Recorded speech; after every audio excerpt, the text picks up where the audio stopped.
What is up, guys? This is your boy iHeartIndie back with another indie game discovery. Today we're going to look at Scapegoat 2.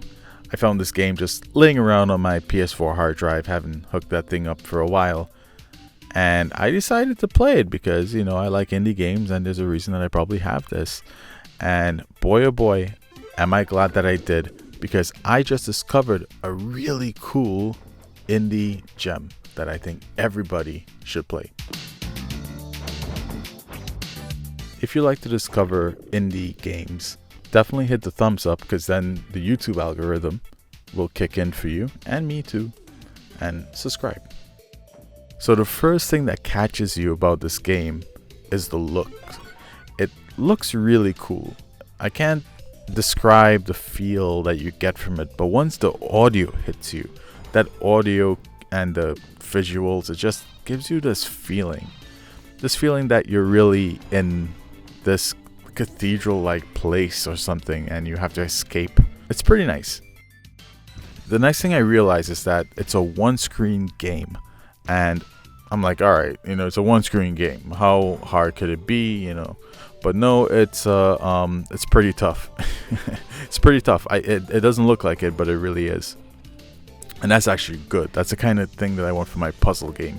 Now, if it's one thing that I hate, is having a puzzle game where I figure out the quirks of it and then that's it. Like, everything else becomes trivial. Not the case with this one. And yes, they throw in a bunch of stuff at you in the later levels. I wouldn't even say the later levels. You learn some new skills as you go, but then they really become embedded and you need them for the puzzles. But I would say it's not even because of the skills that the puzzles are difficult. Really, the designer that designed the levels put in a ton of time to really make sure that these puzzles are great, and it shows, and there's an appreciation that goes along with that. So as I said, you learn skills along the way, and the first one that you start off with is a headbutt. So you can headbutt items and they move. You can't headbutt enemies, at least not to the point where I am as yet. I basically am at around, I would say, maybe 8 hours of playtime.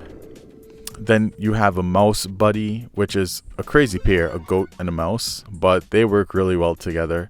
And the mouse, you could basically let the mouse go and it travels along either the floor or the wall or something, and it just keeps going along that path, whatever it touches.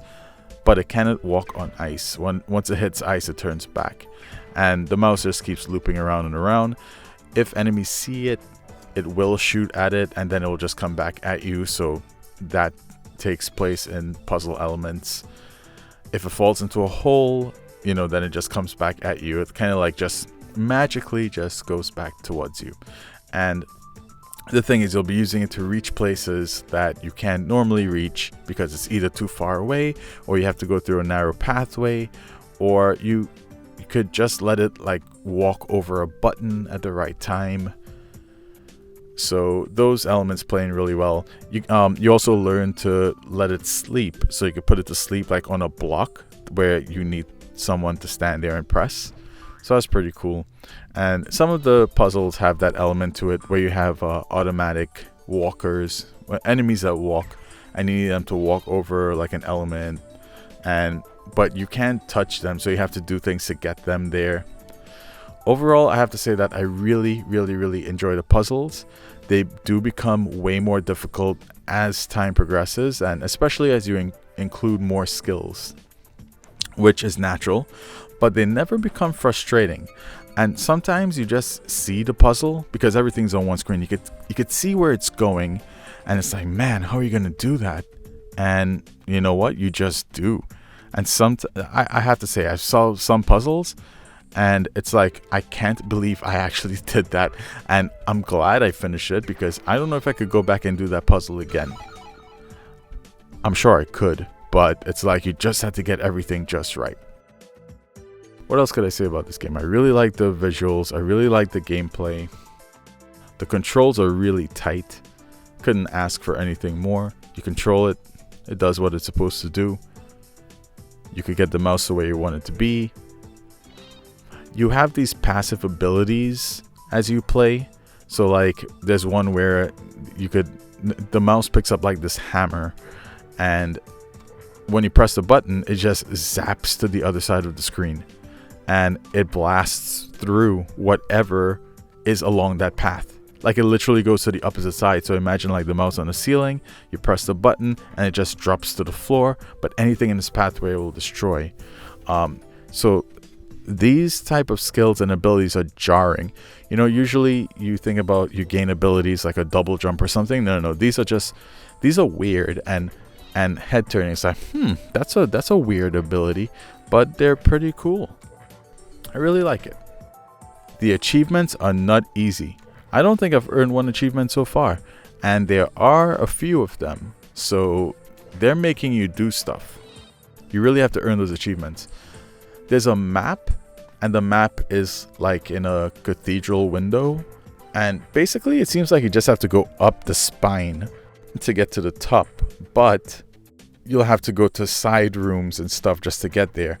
So by looking at the achievements, it seems that there are hidden doors and stuff like that, and trust me, I've kept my eye out and I haven't seen anything. I haven't gotten one. If you've ever played Limbo and you know there are those like little white things and you're always keeping your eye out for that, well, that's what I've been doing for this, except for doors.